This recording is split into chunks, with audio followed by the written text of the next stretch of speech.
Pride and Prejudice, Chapter 3. Not all that Mrs. Bennet, however, with the assistance of her 5 daughters, could ask on the subject, was sufficient to draw from her husband any satisfactory description of Mr. Bingley. They attacked him in various ways, with barefaced questions, ingenious suppositions, and distant surmises, but he eluded the skill of them all, and they were at last obliged to accept the second-hand intelligence of their neighbour, Lady Lucas. Her report was highly favourable. Sir William had been delighted with him. He was quite young, wonderfully handsome, extremely agreeable, and, to crown the whole, he meant to be at the next assembly with a large party. Nothing could be more delightful. To be fond of dancing was a certain step towards falling in love, and very lively hopes of Mr. Bingley's heart were entertained. "If I can but see one of my daughters happily settled at Netherfield," said Mrs. Bennet to her husband, "and all the others equally well married, I shall have nothing to wish for." In a few days Mr. Bingley returned Mr. Bennet's visit,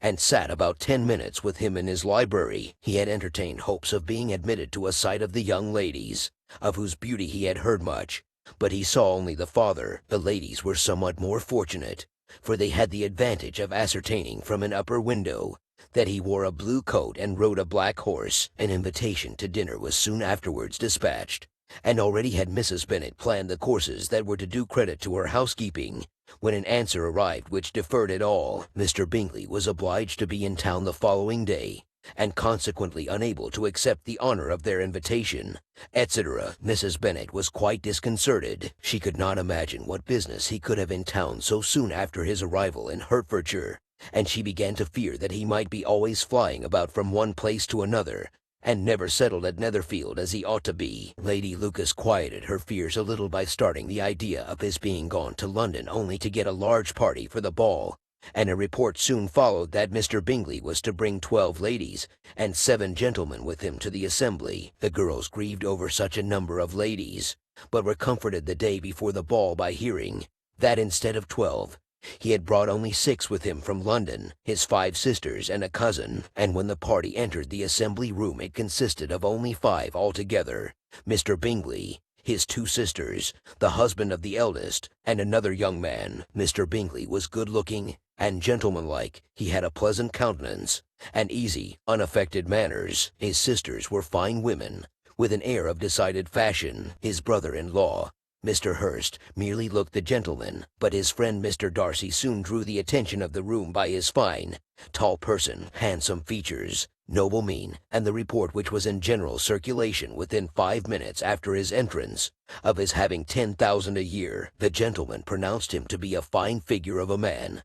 The ladies declared he was much handsomer than Mr. Bingley, and he was looked at with great admiration for about half the evening, till his manners gave a disgust which turned the tide of his popularity, for he was discovered to be proud, to be above his company, and above being pleased, and not all his large estate in Derbyshire could then save him from having a most forbidding, disagreeable countenance, and being unworthy to be compared with his friend. Mr. Bingley had soon made himself acquainted with all the principal people in the room.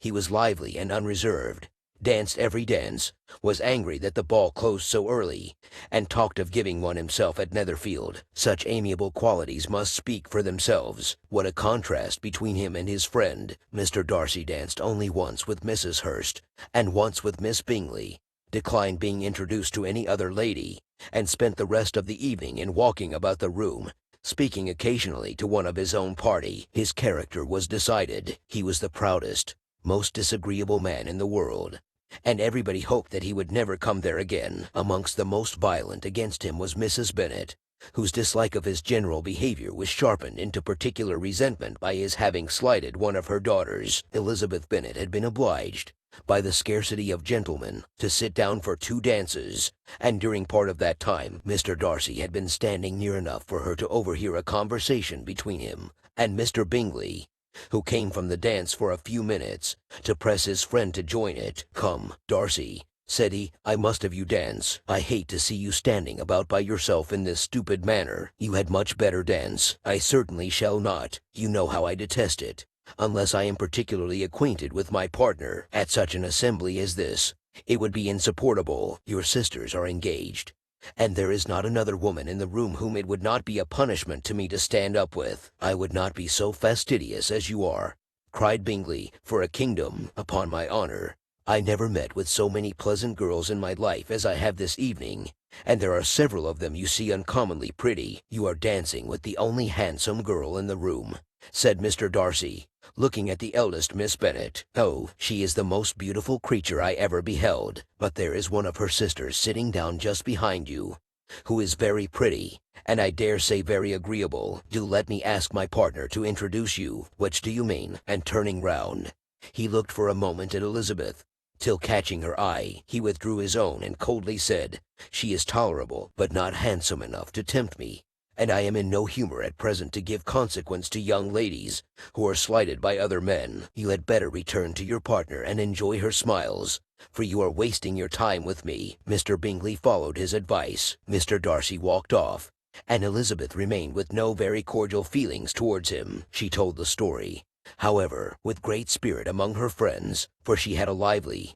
playful disposition, which delighted in anything ridiculous. The evening altogether passed off pleasantly to the whole family. Mrs. Bennet had seen her eldest daughter much admired by the Netherfield party. Mr. Bingley had danced with her twice, and she had been distinguished by his sisters. Jane was as much gratified by this as her mother could be, though in a quieter way. Elizabeth felt Jane's pleasure. Mary had heard herself mentioned to Miss Bingley as the most accomplished girl in the neighborhood, and Catherine and Lydia had been fortunate enough to be never without partners, which was all that they had yet learned to care for at a ball. They returned, therefore, in good spirits to Longbourn, the village where they lived, and of which they were the principal inhabitants. They found Mr. Bennet still up, with a book. He was regardless of time, and on the present occasion he had a good deal of curiosity as to the event of an evening which had raised such splendid expectations. He had rather hoped that all his wife's views on the stranger would be disappointed, but he soon found that he had a very different story to hear. "Oh, my dear Mr. Bennet," as she entered the room, "we have had a most delightful evening, a most excellent ball. I wish you had been there. Jane was so admired. Nothing could be like it. Everybody said how well she looked, and Mr. Bingley thought her quite beautiful, and danced with her twice. Only think of that, my dear, he actually danced with her twice, and she was the only creature in the room that he asked a second time. First of all, he asked Miss Lucas. I was so vexed to see him stand up with her, but, however, he did not admire her at all. Indeed, nobody can, you know, and he seemed quite struck with Jane as she was going down the dance. So he inquired who she was, and got introduced, and asked her for the two next. Then, the 2/3 he danced with Miss King, and the 2/4 with Maria Lucas, and the 2/5 with Jane again, and the 2/6 with Lizzie, and the Boulanger. If he had had any compassion for me," cried her husband impatiently, "he would not have danced half so much. For God's sake, say no more of his partners. Oh, that he had sprained his ankle in the first dance. Oh, my dear," continued Mrs. Bennet, "I am quite delighted with him. He is so excessively handsome, and his sisters are charming women. I never in my life saw anything more elegant than their dresses. I dare say the lace upon Mrs. Hurst's gown—" Here she was interrupted again. Mr. Bennet protested against any description of finery. She was therefore obliged to seek another branch of the subject, and related, with much bitterness of spirit and some exaggeration, the shocking rudeness of Mr. Darcy. "But I can assure you," she added, "that Lizzie does not lose much by not suiting his fancy, for he is a most disagreeable, horrid man, not at all worth pleasing, so high and so conceited that there was no enduring him. He walked here, and he walked there, fancying himself so very great, not handsome enough to dance with. I wish you had been there, my dear, to have given him one of your set-downs. I quite detest the man. Thank you. Stay safe. Comment and subscribe for next chapter.